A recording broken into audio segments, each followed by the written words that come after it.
next inductee this evening is a very familiar name, a guy with a lot of imagination, a lot of drive, whether he's working for air shows in the air or on the ground, representing this organization, or any aspect of aviation worldwide, is the guy I call Captain Champion. That's my nickname for him. It is Matt Chapman. Matt's going to make his way up there now. And Mr. Lee, if you would, roll that clip. In hindsight, it's clear that the aviation gods had always intended for Matt Chapman to be an airshow superstar. He was just 16 when a trip to an airshow with his dad established the course heading he would follow for the rest of his life. First was radio-controlled aircraft, and then his private pilot certificate while he was still a teenager. He was a corporate pilot in his 20s and an airline pilot by 1997, flying for a living, building and restoring aircraft as a hobby, and learning and eventually mastering aerobatics as his full-time passion. And oh brother, did he master aerobatics. First in a Pietsch S1 Special, then the Laser Z230, followed by the Cap 231EX, and finally with the Extra 300L. It was in the Cap that he finished third in the World Aerobatic Championships in 1998 in Slovakia, completing a competition career that established him as one of the most talented aerobatic pilots in the world. But it is Airshow Matt that we are inducting tonight into the ICAS Foundation Airshow Hall of Fame. From the beginning, Matt recognized that he had a mission not just to entertain, but to inspire, always remembering the profound impact that his first trip to an air show had had on him. And one can be forgiven for thinking that the airshow gods were somehow still involved when Matt landed a sponsorship with Embry-Riddle Aeronautical University, turning the airshow superstar into a full-time evangelist for careers in aviation, flying all over the country with the specific mission of using his love of aviation and his skills as a pilot to motivate and inspire. During a nearly 40-year airshow career, Matt served as an aerobatic competency evaluator and as chairman of the ACE committee for 2 years. He developed the first draft of the practical evaluation standards that are now such a vital part of airshow pilot evaluations.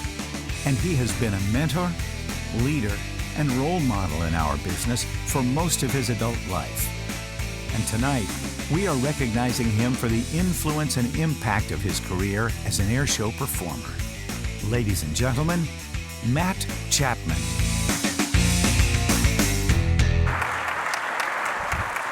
Matt Chapman, ladies and gentlemen. Matt, look at this.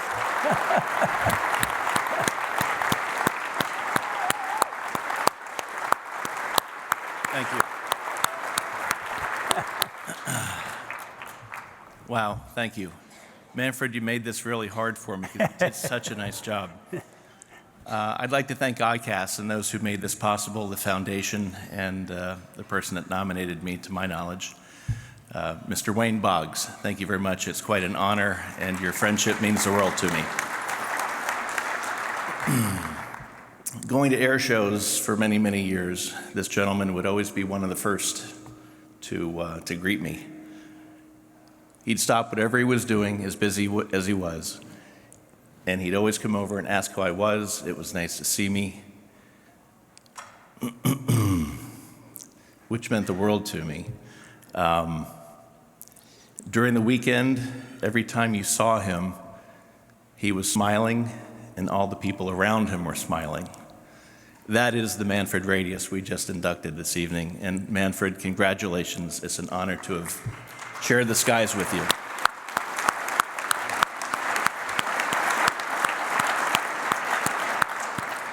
I recognize that being nominated and inducted this evening, I'm not the most deserving person in this room. There are many people that have been in this industry a lot longer than I have, that have done far more than I have.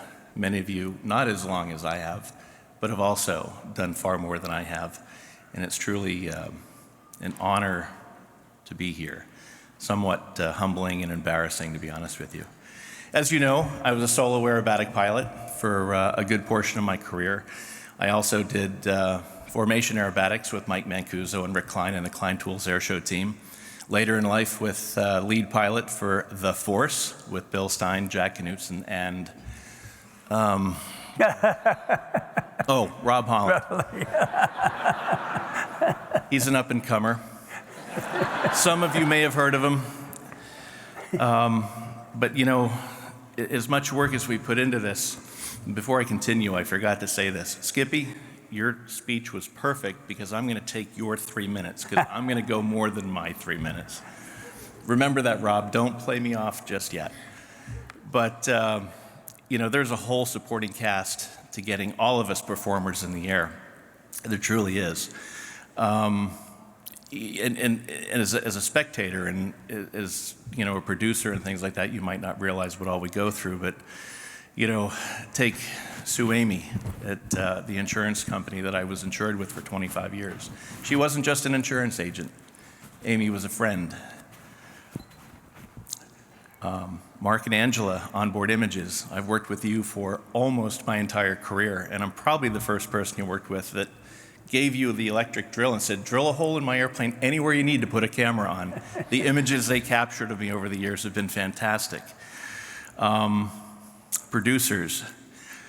For all you producers out there, you are the scariest people in the world when we're here at ICAS. You walk down the halls, and as badly as we want to speak to you, it's so hard to do it.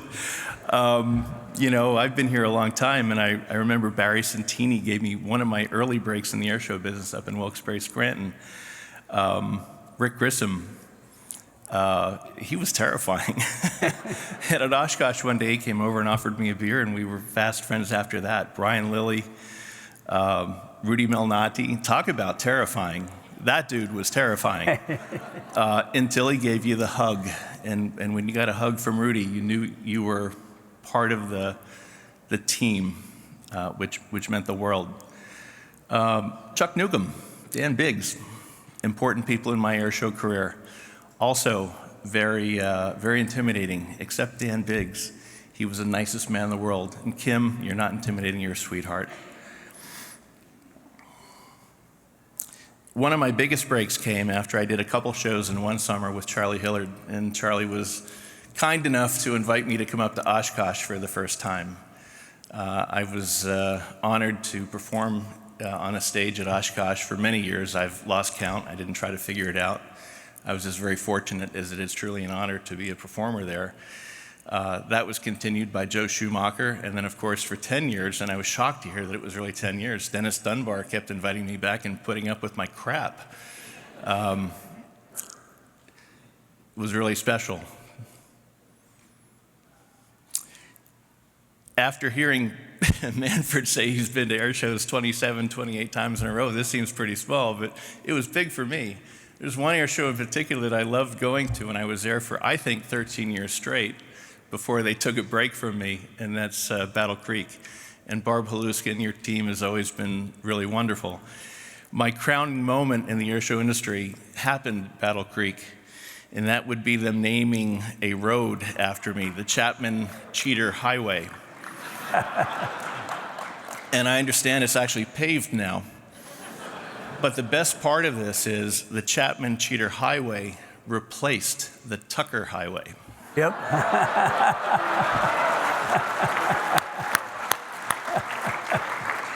Just saying. You know, you get to the air show, they book you, they bring you in, and then you've got probably, I think, the most important and some of the greatest people in the world. The air bosses. You've got Tooch, George Klein, Ralph Royce, and as I mentioned earlier, Wayne Boggs. If it wasn't for these people, we wouldn't have an industry. And then when we're in the air, of course, there are the people that have to tell the stories. Mr. Clisholm, Hollywood. It was always an honor. I remember the first time I got to fly a show with you. It was Cleveland, and I was thrilled that you were going to get to announce me. That was truly a highlight of my career, my first Cleveland air show. Of course, Danny, Rob Ryder, Howdy McCann. They were all very special in my career. They gave me the stage, and God, what a stage it was. They told my story, and I'm forever grateful. Common thread here, friendship. I started out in this business not really here to make friends. I was here as a competitor. I started my life as an aerobatic competitor. And boy, I wish I'd learned earlier on that this business was more about friends than competing. There's more than enough work to go around amongst all of us. Case in point.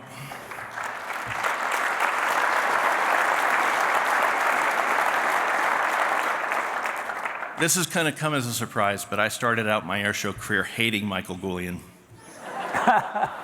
I'm sure a lot of you can appreciate this. I'm kidding. Michael's over there sweating. Before I got up, he said, "Be nice to me, dude. I know where you live."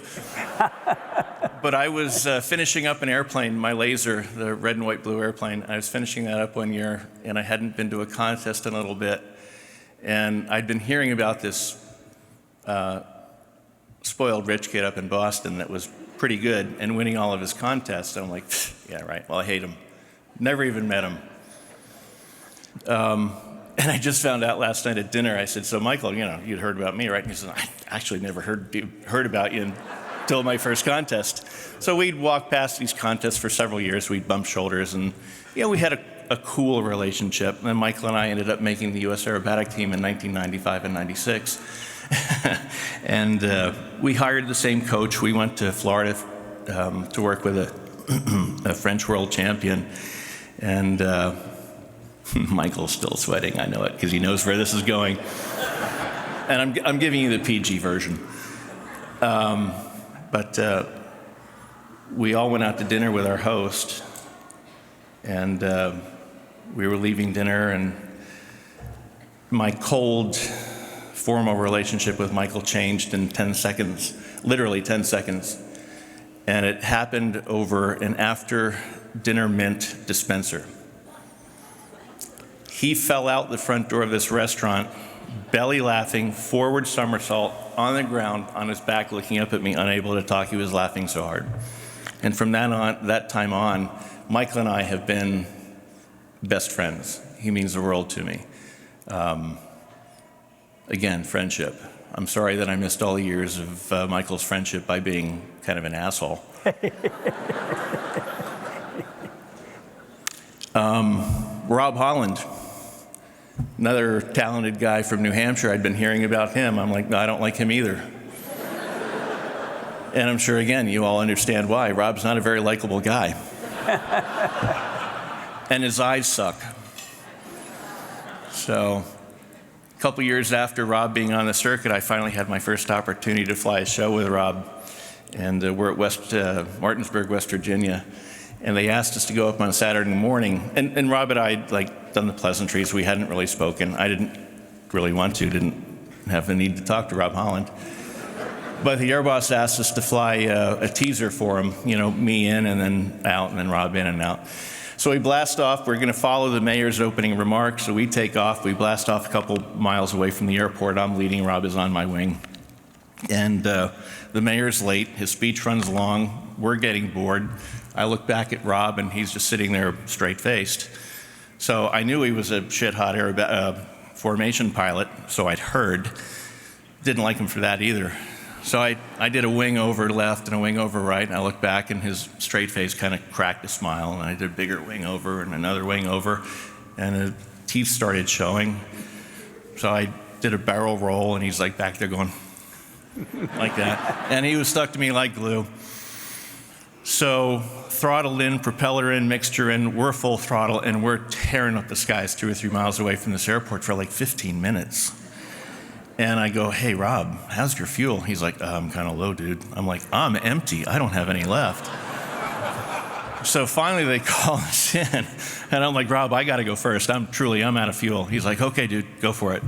So I said, "I'm going to be short. I'm going to be like 1 or 2 maneuvers." So I dive in, I pull vertical, I start rolling, and about second roll up, my engine quit. So the safety committee must be sitting there right now going, "Oh my God." So I quick land, Rob comes in, and years of not liking Rob Holland, he gets out of his airplane, he walks over, and he's got this great smile, and he just said, "Dude, that was so cool." And we've been fast friends ever since. That turned into joining the Firebird team and with Jack Knutson and Rob, and we turned into the Force. During that tenure, Bill Stein came on board, and I kind of liked Bill. I never really heard anything bad about him. So he ended up critiquing our 3 ship, and then at Rockford he came along and joined us as slot, and then Bill would fill in for Jack and fly left wing. And I have really nothing bad to say about Bill, other than the fact that his debriefs were brutal. He was very honest. But at the end of the day, Bill Stein has become was a teacher, a mentor, and most importantly, I think he was one of the hardest people in the aviation industry on me, and I learned so much from him. But the coolest thing about Bill Stein, I feel like he is my biggest fan, and I really appreciate that. I just appreciate your time. I'm sorry if I ran over too far, but I had a story to tell, so damn it, I told it. Thank you again. I appreciate everybody. Have a good night.